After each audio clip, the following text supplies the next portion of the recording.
ओम श्री परमात्मने नमः। ओम श्री कृष्णाय नमो नमः।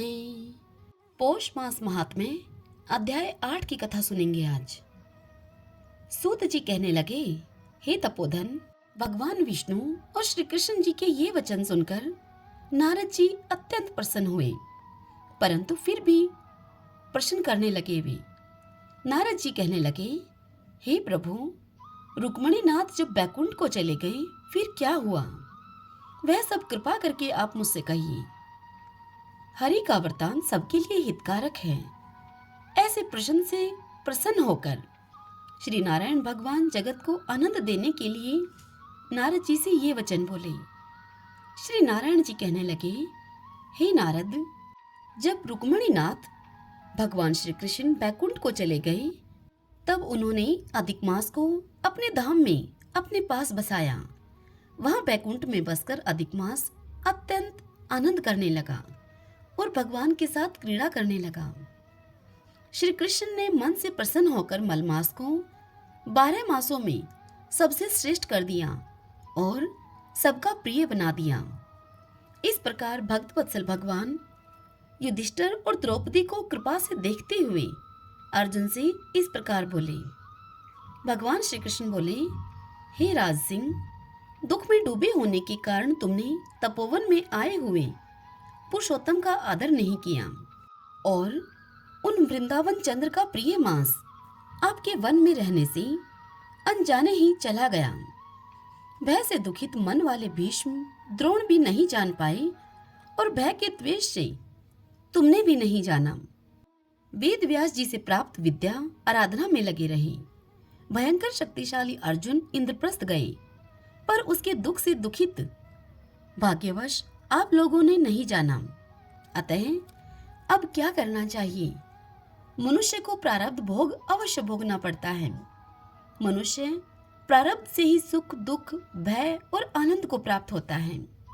अतः सदा भाग्य पर ही भरोसा रखो। हे महाराज युधिष्ठिर, अब आपके दुख का दूसरा कारण कहता हूँ। इतिहास प्रसिद्ध इस कथा को अच्छी तरह श्रवण करो। कृष्ण कहने लगे, हे युधिष्ठिर, यह द्रौपदी पूर्व जन्म में महाभाग्यशाली ब्राह्मण की पुत्री थी। कुछ काल व्यतीत होने पर 10 वर्ष की हो गई। अपने पिता की यह एक ही पुत्री थी और बड़ी चतुर, गुणवती और सुंदरी होने के कारण यह पिता को अत्यंत प्रिय थी। यह पड़ोसिन सखियों का सुख देखकर पुत्र पौत्र की इच्छा करने लगी और विचार करने लगी कि ऐसे मेरे भी अच्छे गुण और भाग्य वाले भर्ता और सुख देने वाले श्रेष्ठ पुत्र किस तरह उत्पन्न हों। परंतु प्रारब्ध ने तो पहले ही नाश कर दिया। क्या करूं? क्या किसी मुनि के पास जाऊं या फिर किसी तीर्थ में जाकर वहां पर रहूं? मेरा भाग्य कैसा सो गया है कि कोई भर्ता मेरी इच्छा ही नहीं करता है। बड़े आश्चर्य की बात है कि मेरे भाग्य से मेरा पंडित पिता भी मूढ़ हो गया है। विवाह काल प्राप्त होने पर भी मेरे जैसे मेरी जोड़ी के वर को मुझे नहीं सौंपता। मालिक के दुख की पीड़ा तथा कुमारी में स्वामी का सुख जैसा मेरी सखियां जानती हैं, वह मैं नहीं जानती। ऐसे आकुल तथा व्याकुल वाले मनोरथ की चिंता से मेरी भाग्यवती माता पहले कैसे मर गई। शोक और मोह की तरंगों से पीड़ित कन्या का पिता, यह मेधावी ऋषिराज भी पृथ्वी में विचरने लगा, परंतु कन्यादान के निमित्त जोड़ी का वर ढूंढने पर भी नहीं मिलने से अपने मनोरथ में वह निराश हो गया। पुत्री के और उसके अपने दुर्भाग्य से टूटा संकल्प का पिंजरा होने से उसको महादारुण ज्वर हो गया। तब वह ऋषिराज सब शरीर में अतिशूल होने के कारण व्याकुल हो गया और श्वास पर श्वास से युक्त होकर लौटता गिरता घर आकर पृथ्वी पर गिर पड़ा।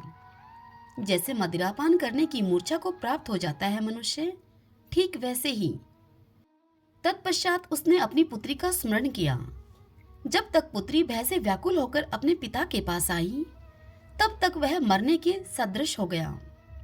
दैव योग से अकस्मात कांपता हुआ और कन्यादान के प्रसंग से उठे हुए महोत्सव से रहित और पूर्व काल के लिए गृहस्थी के धर्मों से रहित होकर संसार की वासना को छोड़कर हरि में मन को लगाता हुआ वह मेधावी ऋषिराज श्री हरि पुरुषोत्तम को स्मरण करने लगा। वह बोला, हे श्री कृष्ण, हे गोविंद, हे हरे, हे मुरारे, हे राधेश, हे दामोदर, हे दीनानाथ, हे हर्षिकेश्वर, आपको नमस्कार करता हूँ। आप मेरी इस संसार रूपी समुद्र से रक्षा कीजिए। इस प्रकार मुनि के वचन सुनकर बहुत जल्दी भगवान के पार्षद मरे हुए मुनि की जीवात्मा को लेकर भगवान के बैकुंठ धाम को चले गए और वह पुत्री पिता का मरण सुनकर हाय हाय करके रोती और पिता की देह को गोदी में लेकर विलाप करने लगी। अत्यंत दुखित होकर दारुण विलाप करती हुई मानो उसका पिता जीवित हो। अत्यंत व्याकुल होकर वह कहने लगी कि हाय पिता, मुझको आप किसके सहारे छोड़कर विष्णु लोक में चले गए।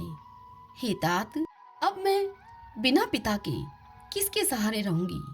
न मेरे भाई हैं, न कोई कुटुंबी, न मेरी तपस्विनी माता ही है जो मेरे भोजन और वस्त्रों की चिंता करती। अब इस दशा में मैं मर भी जाऊंगी, जीने से अब क्या काम है। उसे इस प्रकार बारंबार रोते और विलाप करते हुए सुनकर उस वन के रहने वाले ब्राह्मण सोचने लगे कि अत्यंत करुणा भरे स्वर से इस तपोवन में कौन रोता है। फिर तपस्वी मेधावी ऋषि की पुत्री का रोना निश्चय करके वह सब वहां आ पहुंचे और वहां पुत्री की गोद में मरे हुए मुनि को देखकर वन के सब रहने वाले भी रोने लगे और पुत्री की गोद से मुर्दे को लेकर शमशान घाट में ले जाकर अंत्येष्टि विधि से चारों तरफ काष्ठ लगाकर उसे जला दिया और कन्या को समझाकर सब अपने अपने घर को चले गई। और वह उस कन्या ने धैर्य धारण करके यथाशक्ति खर्च करके औद्धर्वदायिक क्रिया की।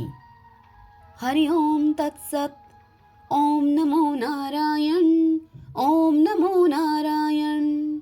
ओम श्री कृष्णाय नमो नमः।